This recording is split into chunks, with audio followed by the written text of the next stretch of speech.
1.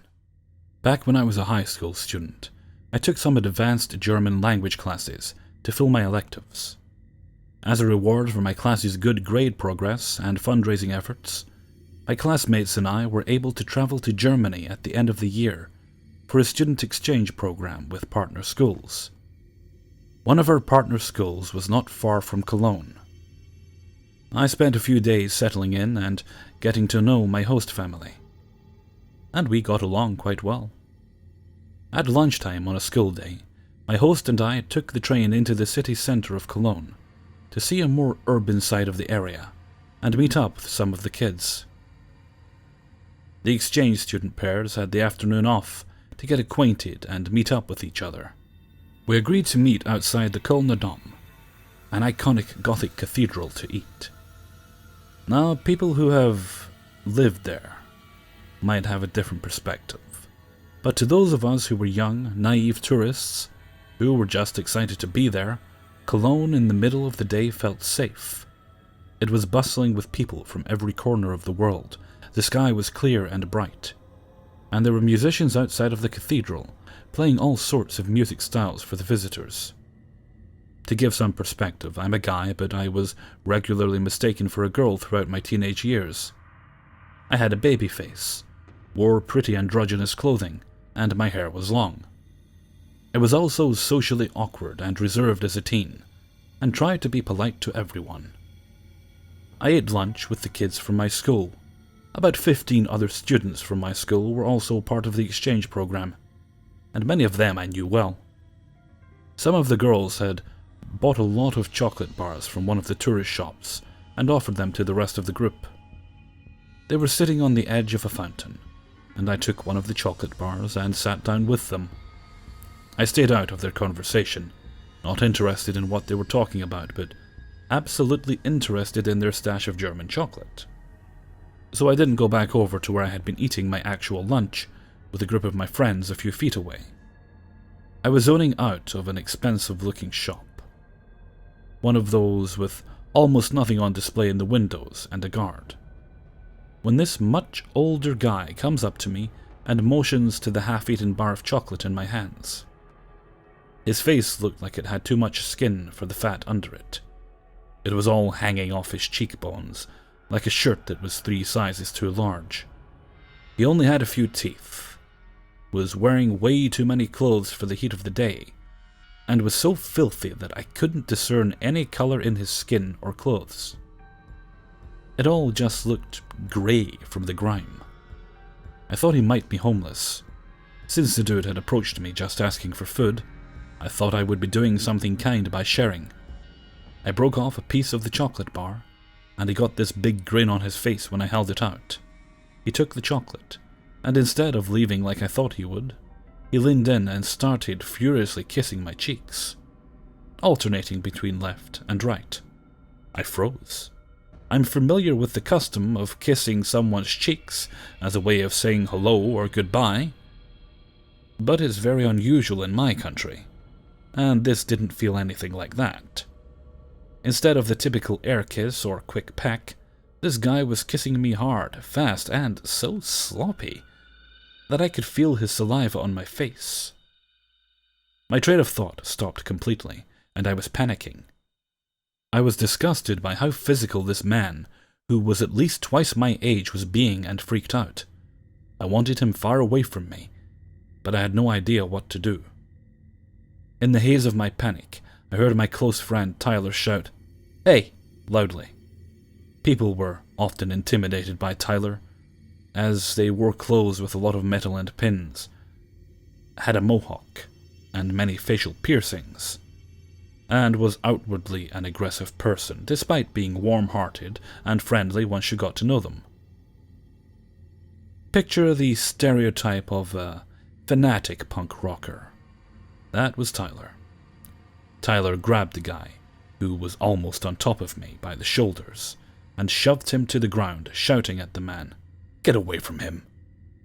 I got the impression that the man couldn't understand English, but Tyler had startled him enough that he scrambled to his feet and ran off. Dazed and feeling a bit dumb for not doing it myself, I mumbled a thanks to Tyler. Tyler then explained that the guy had done the same thing to a couple of the girls. Somehow I hadn't noticed. We stayed by the fountain for another hour or two, and I hung by Tyler. I was embarrassed about freezing up like I had, but I was still grateful and somewhat on edge. Tyler and some of their friends decided to visit the museum that was beside the cathedral. I chose not to go with, and told him I was going to take a look around the bookstore next door.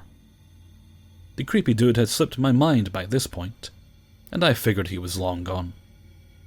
How wrong I was. The moment I left the bookstore, this guy appeared in front of me out of nowhere. I'm not sure what made me realize it, but my stomach sank as it hit me that he had waited for me to be away from Tyler and the other students. He had waited for me to leave the bookstore. I had no proof of this, but my gut was sure, and I was inclined to believe it. Most of the visitors to the area had left by this point, and I was alone, and not a big guy compared to him. He said something in a language I didn't recognize, and handed me a flower. I have no idea why I took it, but when I did, he kissed my cheek again. No longer stunned, I had had enough of him, and wasn't about to put up with his behavior again. I ducked away from the kiss, and shoved him roughly in the chest with both hands, forcing him away from me. Mustering the dirtiest look I could, I told him, not so nicely, to scram, and pushed my way past him without wasting another second. Thankfully, I didn't see him again. What a creep. 2. This happened about a year ago when I was 26. I am a female and tend to be friendly to most people. I'm not a tiny woman, 5'7" and heavier, but I still get quite a lot of attention, for some fucking reason. This particular day, I was headed home from work. I worked in a warehouse at the time, and was wearing old yoga pants and an old bleach-stained shirt. No makeup, hair up. It is summer in South Carolina, and it's hot. I basically look as unattractive as I possibly could. I just moved into a new apartment and was going to build myself some shelves out of wood and cinder blocks. I decided to swing by Lowe's after work to get the materials I need. I grab one of those large pallet carts and start collecting the things I need. I am strong and pride myself on being able to build things and lift things and generally just being able to do shit on my own. As I'm putting the cinder blocks on my cart, this Lowe's employee walks up to me. I smile politely at him. He's maybe 5'11", wireframe glasses, sparse stash, yellowing teeth, balding, but fit. Maybe in his 40s, although I'm a bad judge of age. He offers to help. No thanks, I've got this. Him. Oh no, it's okay. This is what I'm paid to do. Huge, toothy grin. He literally takes the cart from me and starts pushing it and starts asking me all these questions which seem pretty standard at first. What are you building? What do you need? Things like that. I answer but keep them short. I am definitely getting the vibe that he's trying to pick me up. He then starts telling me about how he is an ex-Marine and his time in the service and how he stays fit and in shape and how strong he is. And then, I kid you not, he flexes for me. Like, who are you, Johnny Bravo? At this point, I'm getting annoyed, but not creeped out. Let me get my stuff to the checkout, man. We get to the lumber section, and I start to grab this board. Him. No, I can grab that. Me. Nah, it's fine. I can do this on my own. Him. Another toothy grin. Nuh-uh. In a sing-songy voice. Okay, whatever. Maybe he needs to feel useful or something. I let him grab it. He walks behind me to get it, and as he does, I hear in my ear, like someone looking at something tasty. Immediately I'm like, oh fuck, it's going to be one of these situations where I have to awkwardly decline some advances. I ignore it. I have to get a couple more things, but he insists on getting them for me. Every time he walks behind me, he makes those yum, sounds right in my ear. Fuck the rest of the stuff. I want to get out of here. I tell him I'm going to the checkout and he reminds me of the other stuff I mentioned, and that he can help me with it. No, I need to be going home. I am definitely not friendly and not smiling anymore. I go to push the cart again. In a creepy, sing-songy voice, he insists on doing it for me. We get to the checkout, and at this point, I've texted my best friend and told her about him, and his name, can't remember it now, and that if anything happened to me, that he was the one who did it. I'm only half joking. He's really creeping me out at this point. I'm at the register and one of the boards doesn't have a tag on it. Mr. Creep says he will go and grab another. He walks behind me again and whispers, "Delicious," in my ear. I get chills. He comes back with the board and walks behind me again and manages to brush against my hip, even though he has plenty of room. As he does, he whispers, "Eat you up." I finally get checked out, and this creep is still hanging around. He offers to help me out to my car. I say no, firmly. Him, "Well, I need to come take the car back when you're done. It'll be easier," or something to that effect. No, I am not letting him follow me to my car in this huge parking lot. He insists he has to bring the cart with him. So I say I'll just bring my car to the front and load it up. He finally relents and walks back inside. Thank God. I get my car and pull to the front. He comes out. Him, "Let me load that for you." Me, "No."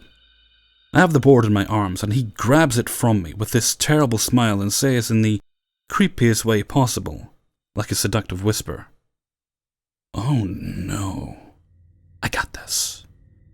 I can get it in there like swimwear." Massive wink. How the fuck does he know my name? My name is very unusual, and no one can guess it. My mom literally made up my name. I'm so skeezed out at this point, and I'm feeling really unsafe, even though we're at the front of the store and there are people about. He looks at me like I'm prey. He finishes loading my car, and I don't even acknowledge or thank him. He scoots around and opens my car door for me. Toothy grin. I completely ignore him, but have to be next to him to get in my car. Right in my car, I hear him whisper, "Delicious." I give him the most disgusted look I can muster. This doesn't deter him. He licks his lips and winks again. I get in my car and lock the doors. As I put my car in drive, he taps on my window and waves. And I look at him. I hear him say, "Safe drive back to," my apartment complex name. "It was nice getting to know you." My name. I piece the fuck out. I have never before seen that man in my life, and have no idea how he knows my name or where I live. I have never gone back to that Lowe's. Every time I think about that incident, I kick myself for not reporting him. 3. This happened a couple of years ago, during the first semester of my sophomore year in college. Being a female in college trains you to become sensitive to potentially sticky situations, especially when you're a frequent partier. I was 19 at the time, and had already had my fair share of creepy experiences with men, although most of the time they were, at most, very uncomfortable situations at parties or bars. I had never had an encounter that made me genuinely fear for my life, and I always felt like I could get away safely without having to deal with any further contact with the individual. I consider myself a woman with good gut instinct.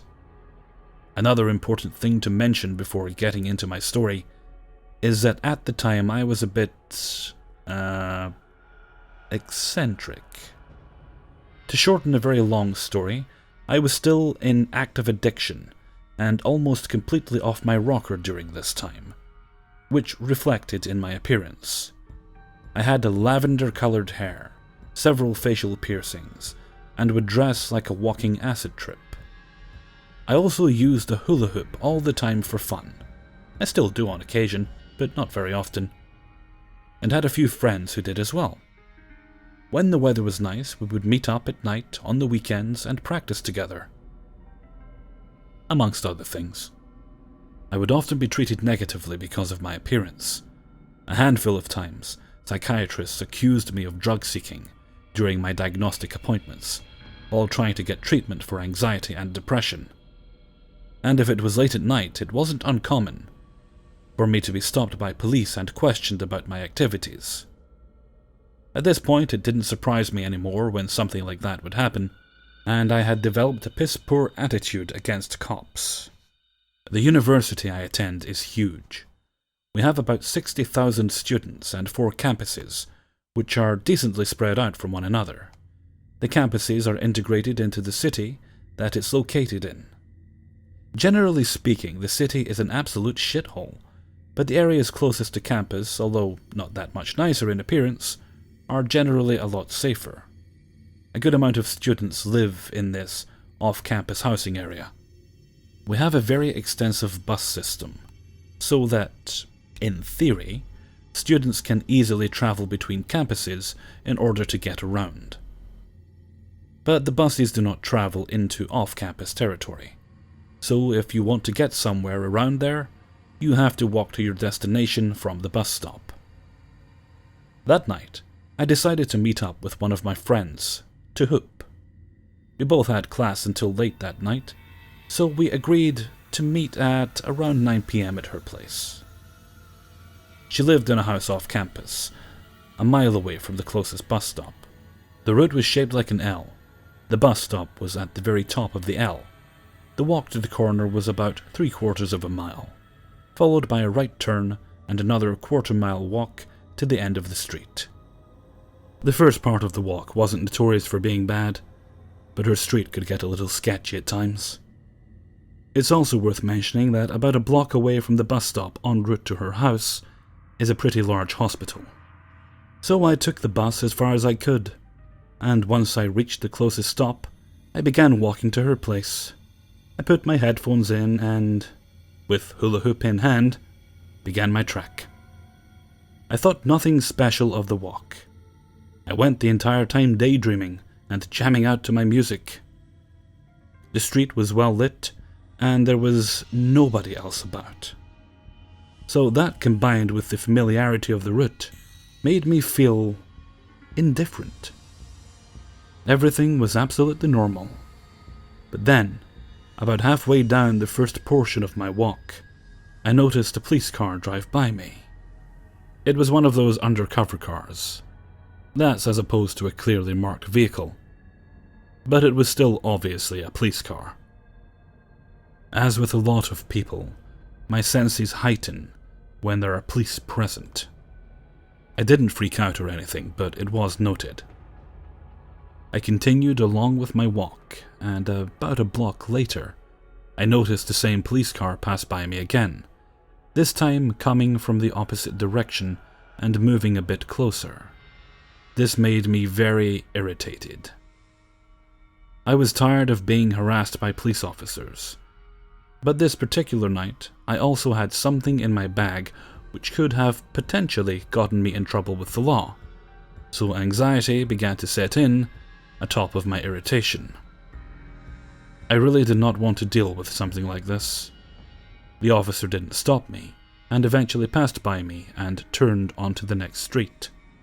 So I decided that picking up the pace, but not at a suspicious rate, would probably be for the best. I made it down to my friend's street and turned onto it. I was thankful that the longest part of the walk was over, and that I only had about 5 more minutes of being on high alert until I was home free. I got maybe about a block and a half down when I saw the cop car for the 3rd time, coming my way, passing by me even slower than the last time. At this point I was starting to feel extremely anxious, praying to a god that I didn't believe in to please get this officer away from me. I was almost in tears, scenarios featuring the worst possible outcome of this situation, involving arrest, getting kicked out of school, and my parents dubbing me the family embarrassment and disowning me, were playing in my head. I was on the verge of an anxiety attack. At this point, I could see my friend's house and picked up the pace just a little bit more. After what felt like an eternity, I finally made it to her house. She always used the side entrance, which was located about at the end of her driveway, about 30 feet long. It was actually more like a small parking lot, since the property was a very large house split into several apartments. Just as I began walking up her driveway, the cop car came speeding down the street and pulled into the driveway after me. This is it, I thought to myself. I was prepared for the worst to happen, but knew that if I played it cool, it would most likely be okay. The cop didn't get out of his car, but rolled his window down instead. I took my headphones out and turned my attention to him. "Good evening, ma'am," he said in a kind of concerned voice. "I just wanted to know, are you okay right now?" Huh? What a weird question. Definitely not what I was expecting. "Yeah, I'm totally fine," I replied. "Just planning on hanging out with a friend tonight. I'm coming from name of other campus, and this is her house. Why do you ask?" He looked at me with a look of concern in his eyes. "We got a call from someone who was sitting outside of the emergency room at the hospital. They phoned in to inform that someone was following you down Arlington Street, the longer stretch of the journey, since from at least the time you were in front of the hospital. This confused me, for not once had there been any sort of indication that I was being followed. No sir, I'm fine. I didn't notice anything suspicious, and nobody has approached me." Immediately after I said this, a man jumped out of a large bush on the side of my friend's house, about 7 feet away from where I was standing.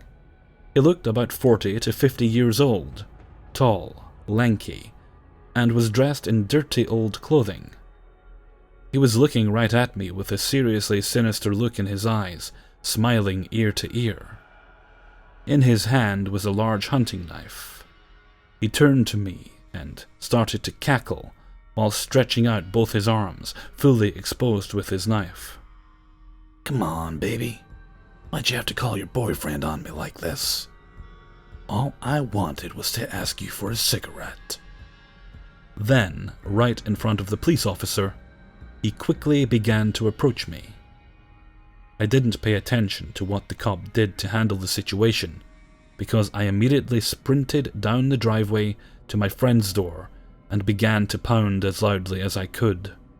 She must have been in the living room, because she answered the door fairly quickly. I bolted inside, hyperventilating and shaking. She looked outside, and there were now 4 cop cars in the driveway. Naturally, she was extremely concerned and confused, and asked me what the hell had just happened. I explained to her the situation, and she was horrified. After the police handled it, they knocked on the door to make sure I was unharmed. They didn't know who he was because he had no ID on him, but it was very likely, based on how he looked and where he was psychologically, that he was one of the many homeless men around here. We have a huge homeless population here. They took him away, and I never heard anything about it again. This man must have been extremely sick, as he had the audacity to approach me with a knife directly in front of a police officer. I shudder to think what would have happened to me if a good Samaritan hadn't listened to their gut and called for help. The first thing I did when I got home that night was order pepper spray off of Amazon with 2-day shipping. I never walk around when it's dark with my headphones in anymore, and I always consciously note things that seem off about my surroundings as I walk. Even if you think you have an intuitive gut, never grow complacent, and always stay on the lookout. I am infinitely grateful for that officer, and have since had a serious change of heart regarding my prejudice against the police. Also, this was extremely stupid of me to do in the first place, as I obviously learned my lesson, but I reiterate, never walk around when it's dark with both headphones in. this situation may have been prevented if I didn't do this. Hey everyone, Hellfreezer here, and thank you very much for listening to 3 True Scary Stories, episode 136. Thank you very much to the individuals who allowed me to use their stories. Also an apology to the author of story number 2. She gave me permission to use that story like 3 months ago, and initially it was for a collaboration, but the person I was doing the collaboration with disappeared. I think they were having some trouble with their channel. They came back, disappeared again.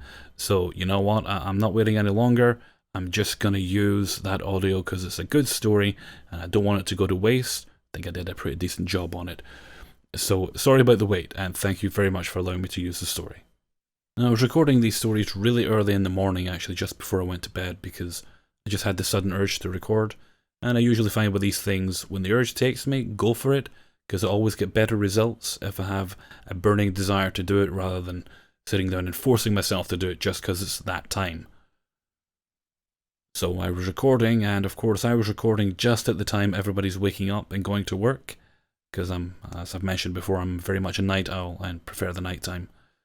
And so I had to keep stopping and redoing bits because people were, opening and closing their car doors, starting engines, farting too loudly, just annoying things like that. Anyway, got it all done in the end. So I think that'll do it for now. I'm going to head off. Going to make myself a cup of hot chocolate before I unwind before I go to bed. So until next time, thank you very much for listening, and take very good care of yourselves.